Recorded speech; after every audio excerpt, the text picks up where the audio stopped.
दोस्तों, भारत एग्रीकल्चर के मामले में विश्व के दूसरे देशों के मुकाबले काफी स्टेबल है। भारत के पास 140 करोड़ की एक विशालकाय आबादी है, जिसका पेट भरने के लिए हमें एग्रीकल्चर के क्षेत्र में आत्मनिर्भर होना काफी ज्यादा जरूरी था। ऐसा करने के लिए देश के अंदर क्रांति लाई गई और सरकारी नीतियों को ऐसे डिजाइन किया गया कि देश में किसान ज्यादा से ज्यादा अनाज उपजा सके और हमें दूसरे देशों से फूड आइटम्स की खरीद न करना पड़े, जिसका नतीजा ये हुआ कि आज की शताब्दी में भारत विश्व के उन कुछ चुनिंदा ऐसे देशों में से एक है जो कि एग्रीकल्चर के क्षेत्र में 100% आत्मनिर्भर है। भारत को अपने देश का पेट भरने के लिए बाहर से एक दाना चावल भी आयात नहीं करना पड़ता, बल्कि भारत दुनिया का सबसे बड़ा राइस एक्सपोर्टर है। यानी दुनिया भर के कई मिडिल ईस्ट और अफ्रीकन देशों का पेट भारत ही भरता है, जिसमें इस साल काफी भारी बढ़ोतरी देखने को मिली और इन आंकड़ों ने खुद भारत को भी हैरान कर दिया। दरअसल दोस्तों, वॉल्यूम के मामले में भारत का चावल निर्यात 17% तक बढ़ चुका है। यानी दुनिया भर के अलग अलग देशों की तरफ से भारतीय चावल की डिमांड काफी ज्यादा बढ़ चुकी है, जिसकी वजह से अब भारत को पहले के मुकाबले 17% बासमती चावल ज्यादा निर्यात करना पड़ रहा है, जो कि हमारे एक्सपोर्ट के लिए काफी अच्छी बात है। साथ ही न कि सिर्फ भारत का एक्सपोर्ट बढ़ा, बल्कि भारतीय निर्यातकों की कमाई में भी एक काफी बड़ी बढ़ोतरी देखने को मिली, जिसके अनुसार इस साल भारत की तरफ से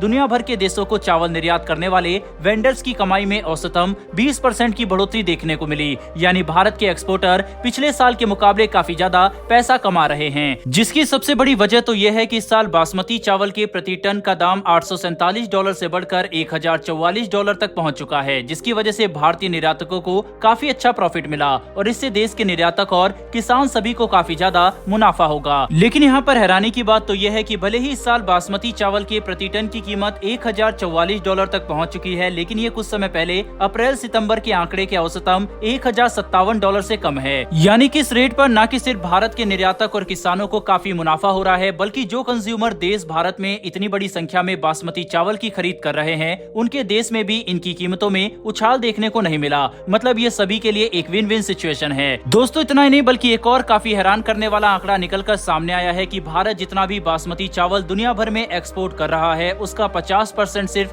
3 देश यानी कि ईरान, सऊदी अरब और यूएई ही भारत से खरीद रहे हैं। यानी भारत से निकलने वाले बासमती राइस का 50% से ज्यादा शिपमेंट अकेले इन 3 खाड़ी देशों में जा रहा है। ईरान, सऊदी और यूएई तीनों ही मुस्लिम बहुल देश हैं और इन तीनों ही देशों में चावल मेन फूड आइटम की तरह काफी बड़े स्तर पर कंज्यूम किया जाता है। इन देशों में बनने वाले ज्यादातर पकवान चावल से ही बनाए जाते हैं, जिसकी वजह से भारत में उगे हाई क्वालिटी बासमती चावल की डिमांड सऊदी, ईरान और यूएई इन तीनों ही देशों में हमेशा शीर्ष पर रहती है, जिसकी वजह से भारत को ट्रांसपोर्ट का खर्च भी कम आता है, क्योंकि भारत से मिडिल ईस्ट की दूरी लगभग 3500 किलोमीटर की है। यानी हम जरूरत पड़ने पर काफी बड़ी संख्या में चावल के साथ साथ दूसरे खाद्य पदार्थों की शिपमेंट मिडिल ईस्ट के देशों को सप्लाई कर सकते हैं। कुल मिलाकर देखा जाए तो इस साल भारत के बासमती चावल निर्यात में 17% की भारी बढ़ोतरी देखी जानी भारतीय अर्थव्यवस्था और हमारे किसानों के लिए एक काफी अच्छी खबर है, जो इस बात को दर्शाता है कि बहुत जल्दी दुनिया भारत पर खाद्य पदार्थों की सप्लाई के मामले में और भी ज्यादा निर्भर हो जाएगी।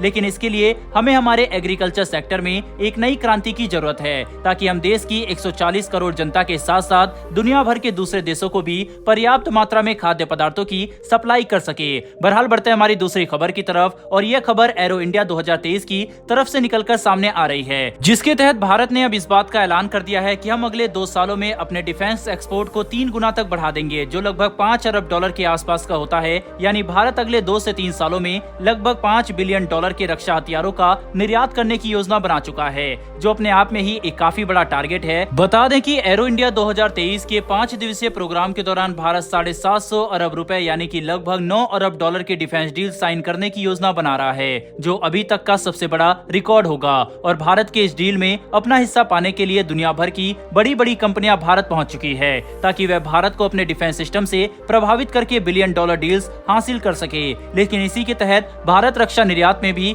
काफी ध्यान दे रहा है, जिसके लिए हम बहुत जल्द ही फाइटर जेट और हेलीकॉप्टर के निर्यात में बड़े कारनामे करके दिखाएंगे। क्योंकि अगर भारत को डिफेंस एक्सपोर्ट के मामले में एक बड़ा देश बनना है, तो हमें हमारे फाइटर जेट और हेलीकॉप्टर के साथ साथ टैंक जैसे बड़े हथियारों का निर्यात करना होगा, क्योंकि यही हथियार बड़ी डील लेकर आते हैं, जिनमें काफी प्रॉफिट भी शामिल होता है। खैर, इस बात में कोई भी शक नहीं है कि भारत रक्षा निर्यात के क्षेत्र में काफी तेजी से आगे बढ़ रहा है, जो हम सभी के लिए काफी अच्छी बात है। बहरहाल दोस्तों, इस वीडियो में इतना ही, लेकिन डिफेंस सेक्टर में पिछले 5 सालों में भारतीय सरकार द्वारा किए गए कामों से अगर आप संतुष्ट हैं तो कमेंट बॉक्स में एक जय हिंद जरूर लिखिएगा। साथ ही हमारी आने वाली डेली ऐसी डिफेंस और वर्ल्ड अफेयर से जुड़ी वीडियो के लिए चैनल को सब्सक्राइब कर बेल नोटिफिकेशन अवश्य दबा ले। फिर मिलेंगे ऐसी एक नई वीडियो के साथ। धन्यवाद। जय हिंद।